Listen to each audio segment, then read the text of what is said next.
Hi అండి అందరికీ. అందరూ ఎలాగున్నారు? బాగున్నారా? నేనైతే చాలా హ్యాపీగా ఉన్నాను. నేను రోజు కొన్ని ఫ్రూట్స్ అయితే తీసుకుంటూ ఉంటాను. మార్నింగ్ అన్నం తిన్న తర్వాత రోజు కొన్ని అయితే తింటూ ఉంటాను. దానికోసమని కొన్ని సజ్జలు, శనగిత్తనాలు అయితే నానబెట్టేసాను. కొంచెం పెసర్లు అవి కూడా ఉంటే నానబెట్టుకుంటే చాలా బాగుంటాయి. అంటే మొత్తం దినుసులన్నీ మా ఇంట్లో ఖాళీ అయిపోయాయి. ఈ 2 మాత్రమే మిగిలాయి. అందుకని ఈ 2 అయితే వేసేసాను. కొన్ని బాదం పప్పులు కూడా వేస్తాను. మార్నింగ్ మార్నింగ్ 6 లెగుస్తాం కదా, ఆ టైంకి అయితే నానబెట్టాను. మళ్ళీ నైట్ మేము పడుకునే ముందు 9:30కి ఏమో ఈ బాక్సులు అయితే మొత్తం కడిగేసి క్లీన్గా చేసేసాను. ఇది తినడం వల్ల మన ఆరోగ్యానికి చాలా మంచిది, చాలా హెల్తీగా ఉంటుంది. స్కిన్ కూడా చాలా బాగుంటుంది. చూడండి, నైట్ పెట్టేశాను. మార్నింగ్ మళ్ళీ 9కి చూస్తే చూడండి మొత్తం మొలకలు వచ్చేసాయి. ఇది తినడం వల్ల మన హెల్త్ ప్రాబ్లమ్స్ ఏమైనా ఉన్నా కూడా చాలా బాగా యూజ్ అవుతాయి. హెయిర్ గ్రోత్ కూడా చాలా బాగా యూజ్ అవుతుంది.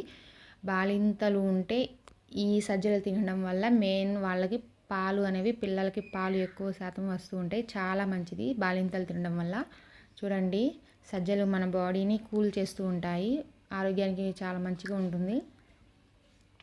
నేను రోజు ఇలా నానబెట్టేసుకుని దీంట్లో టచింగ్ కొంచెం బెల్లం వేసుకొని తింటాను. బెల్లం తినడం వల్ల మనకి ఐరన్ వస్తుంది. బెల్లంతో కలుపుకొని తింటాను, నాకు చాలా ఇష్టం. చూడండి మొలకలు ఎలా వచ్చాయి. ఈ బాక్స్ నేను ఆన్లైన్ షాపింగ్లో అయితే తీసుకోలేదు, షాప్కి వెళ్ళినప్పుడు షాప్లో తీసుకున్నాను. చాలా బాగా గ్రోత్ అయ్యాయి.